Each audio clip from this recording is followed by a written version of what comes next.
What's up, everyone? Welcome back to the Forever World. This is episode 2, and I actually have not recorded on this world in quite a bit because I was having quite a bit of issues with OBS.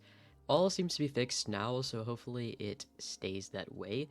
Um, but in the time off that I haven't really recorded on this world, I did go ahead and build some additional stuff, so the world looks a bit different than it did in episode 1, but I didn't do too much, and I've already started working on the goals for today, which I will input that footage later when I talk about it.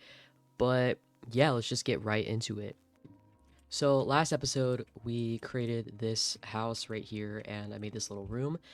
If you're really observant, you will notice I did have a pink bed, and I no longer have a pink bed. That is because I unfortunately lost it. I don't remember how because it's been a while since I've played. But now we have an orange bed, so we have an orange bed right there.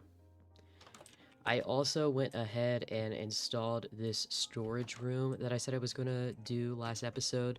It kind of looks like an apocalyptic bunker cellar type thing, but I usually create like huge storage rooms pretty early on into my game anyways, so I didn't want to do anything too ambitious because it's likely that in 2 or 3 episodes I'm just going to completely stop using this and have a much better, I guess, system to store all my stuff. Now, for the newer stuff that I built that I didn't talk about in the episode, we have got, okay, these are, ignore these trees, um, but I've kind of got the start of our agricultural district right here. This right here is going to be our farmer's house. And I've also got this little wheat field going on because I had the seeds and I thought this would be a perfect way to start this off. There's no interior right now of the farmer's house, but I have been working on like a creative version of the interior just so I can kind of see how I want to divide the space, I guess. And I've got a pretty good idea of how I want to do it, but I just want to make sure that I have all the materials before I actually start doing it, which I don't. So in this world, usually when I play Minecraft, I in the beginning, I will get wheat and I will get cows and I will completely abandon any of the other plants and also any of the other animals until a much later time. And I think everybody's kind of in this mode where they want to be as slow as possible in their gameplay to kind of counteract like all the fast editing and having diamond armor in like 2 minutes in the first episode. But for me, I think yes, I want to do that, but I also kind of want to explore what Minecraft has to offer because the early game only takes so long, you know what I mean? Like it's only so long. And so this episode I want to focus on two things. One, collecting all of like the farmable plants, so like the potatoes, carrots, beetroots. I might try to get melons and pumpkins as well, but those are gonna have to be in a different type of farm because I don't really like how they look in like a field out like this. We're also gonna try to complete and collect all of the animals, like the pig, cow, sheep, so we can have all three of them. Not sure how I'm going to contain. Oh, and the chicken. I forgot about the chicken. How we're going to contain all of those animals yet, whether we're going to create a barn or we're going to do kind of like an open pasture type thing. But we'll just see how that goes. I already started trying to find all of the crop types because I only had the wheat, and as you can see in my inventory, I did find the potatoes, and I have been to quite a few villages in between episodes trying to look for stuff, but I have yet to find carrots or beetroot seeds. So we're going to do that in this episode. We're going to set up the farms in this episode, and hopefully, we're at least going to grab all of the animals that we need.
Okay, so we made it back to the main base, and as you can see, we've got the carrots, the beetroots, and the potatoes. I believe I also have melon seeds somewhere, but I don't know where I placed them, and we're just gonna worry about these three seeds right here. We're gonna do like the same design that we've got going on here. We've kind of just got like an imperfect, I did not mean to do that, circular shape. They've got the spruce fences and also leaves to cover up any gaps. And we're gonna do that for all of these, and we're gonna see, I guess, where that leads us. Definitely gonna need some more leaves because I only have a stack and 7, so we're gonna go literally crazy on these trees right here. I also want to apologize if you can hear my cats in the background. I have 3 of them, and one of them is right next to me, sitting on my desk, which she's not supposed to be up here, but she's up here anyways. So I apologize if you can hear any of them walking around or scratching stuff because they're menaces and I can't stop them.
Okay, so I've went ahead and added in all the crop farms. This one right here is going to be our carrot farm. Obviously, all the ones that I've added in, they haven't been, actually filled in. I'm still working on that. So we've got the wheat farm. We have also got, this is the potato farm right here. And then right over here on the top is a beetroot farm. I made this one pretty small just because I don't really use beetroot ever. So I didn't want to have a huge farm for it. And another thing that you may have noticed is that I have this pathway going on right here. I usually go for like the regular gravel, smooth stone, cobblestone, stone brick, andesite pathway, but I want to do something different, especially since I'm playing the game differently, and I feel like that's a little too paved. So this is kind of like a dirt mud path. I'm not sure how I feel about it because again, I've never built with these materials, path with these materials before. So we will see how that goes. But one thing that I am starting to notice is one, we're going to need a lot of mud for this pathway because remember I said I wanted to circle every single farm with this path just to make everything accessible from other points. So we're gonna need a lot of mud, and the mangrove swamp isn't that far away. It's like that way somewhere, but it's definitely too far to have to make constant, trips to. But I'm thinking that I want to make another portal here, and then also make another portal at the mangrove swamp so that we could have a quicker way to get to there.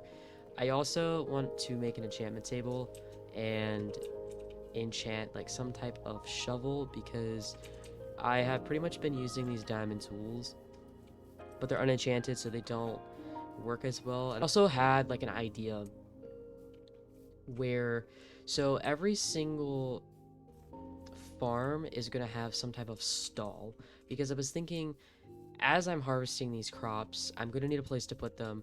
I could create silos, but I created silos in my last world and I don't know, I didn't really use them. So I thought I could create a small, trading marketplace where each stall has, one type of plant and eventually we could put villagers in there who actually trade that type so we could actually, trade and make money off of these stalls because like I said, I kind of want to like play logically if that makes sense. I don't want to do anything too soon and obviously like I'm going to the nether and getting enchants before I have anything in a real like life village. you would probably start off with crops, and you would probably start off with selling those crops or trading those crops. And so I kind of want to do that in this world to a certain degree. Obviously, you can get really nitpicky with it if you wanted to, and I'm not really interested in being super nitpicky, but that's kind of just where I'm headed in the future. But I think for now, like, I'm just gonna try my hardest to find obsidian. I think I might make an enchant table first before, but I don't know. Okay, so a little bit of an update. As you could tell, I've been working a bit on the pathways. They're not completely finished. I'm just waiting on this wheat to grow back one more time so I can make some more bricks, and then we can continue the pattern that we've been doing. But as you can see, all of the fields are actually filled in. I decided to make a little storage kind of shed type thing. This was not something that I was planning to make for this episode, but I ended up making it anyways. One of these mechanisms here where you can put something in this chest and then you can make it bone meal down here, because I wanted to use all of my extra stuff, but I didn't know how to make this way without doing it just straight up and down. I'm sure that it's the easiest thing ever to do it, but I'm just not a redstone person, nor do I care about redstone that much this early on. So I'm gonna put two of them right here. There's gonna be little stairs you can get down to the chest, and the rest of this I'm thinking about filling in with like podzol and probably some of these mud as well, as because it's kind of like a muddy area. There's obviously, because when you're working in the fields, you'll bring mud and track mud into here. Also, we're gonna have an animal pen at some point, so obviously walking around animals, it's also gonna be pretty dirty. So I want to make this pretty dirty, but we don't have access to Podzol right now. This is also supposed to serve as kind of like a storage place to put all of the extra stuff. It's not that big, so it's not gonna hold that much stuff, but we will expand as we have to. I also think that I'm going to add of course. I'm gonna add a tree line right here. Um, and although this mountain is gorgeous, like this backdrop right here is gorgeous, um, I think maybe we can leave a little bit of room, or maybe like a place where there could be a pathway going down there. But I do want to fill in some of the blank spots. I also wanted to say that I am using Voxy right now, and holy, like this is just crazy. This mod looks amazing. I haven't had any issues with it. I know that people also use Distant Horizons. I've never used it, but I really enjoy how it looks personally. So I'm just gonna go ahead and keep working on this area, and we will see what I end up coming up with. I'm also not great at building custom trees, so I don't know how this is gonna turn out. Okay, so I have kind of went a little crazy on in between cuts, and I believe I mentioned this tree. So I built this tree. I don't know that I love it from close up. I think I might do some more tweaks to it. I definitely love like the trunk here, and also this little side swing that's supposed to be here, but I don't know if I love like the leaves. I think the leaves need to be a bit fuller on the trunk than they are. I think it looks like pretty good from like a distance, I guess, but that's really my only complaint about it. I also tried to complete the paths as much as I could, so as you can see, these are pretty much completely done. I tried to add in some of these types of trees where there were gaps. Not sure if I'm going to keep them. I I think I said in the beginning that I was also going to build the animal shelter, like not the animal shelter, like the animal pens and stuff. I think I might build those over here or over that way. But I probably won't get to that in this episode because I think I'm gonna go with a more complicated design than what I originally was thinking I was gonna do. Oh yeah, I also added this bench here, and I also added one on the opposite side as well. So yeah, I mean it's pretty much all that I've done, and this took quite some time since like I work and stuff, and like this tree from the side is just like I don't know, this tree is just not it. It's just not it, and so I'm gonna try to like go between episodes and like fix it because I don't even know what's going on. I think that's kind of gonna be it for this episode. Hopefully, it has provided enough content for the whole entire episode because I don't have any actual clips of me playing the game, but I have a lot of like replay clips that I want to put in of me like building and going about doing everything. But if you really enjoyed the video, please consider leaving a like and subscribing. I'm not really sure what my upload schedule is going to look like because I have so little time to actually play this game. It's ridiculous. I work overnights, so like it's my schedule is just like all messed up at the moment. Next episode for sure, we're going to build kind of like the animal place, the animal areas. I'm thinking that I'm going to build them separately because I've been looking at like kind of like concepts of like medieval barns, and I do like some of them, but they're only really able to fit one animal. And so I think I'm going to build one barn for um, cows. I'm gonna build something else for like a pig pen, and then I'm also gonna build like some type of chicken coop type thing. And I might put the sheep in the same place as the cows, but I'm not sure. But our cows definitely need a different place to stay other than underground. So it's definitely something that needs to be dealt with pretty soon. And before I go, I just want to say thank you very much for watching. I will try to get the tree fixed in between episodes. I worked on it for a really long time, and it still didn't really come out the way I wanted it to. But, yeah, thanks for watching. I hope you have a wonderful day, evening, afternoon, wherever you're at, and I hope you do tune in to episode 3.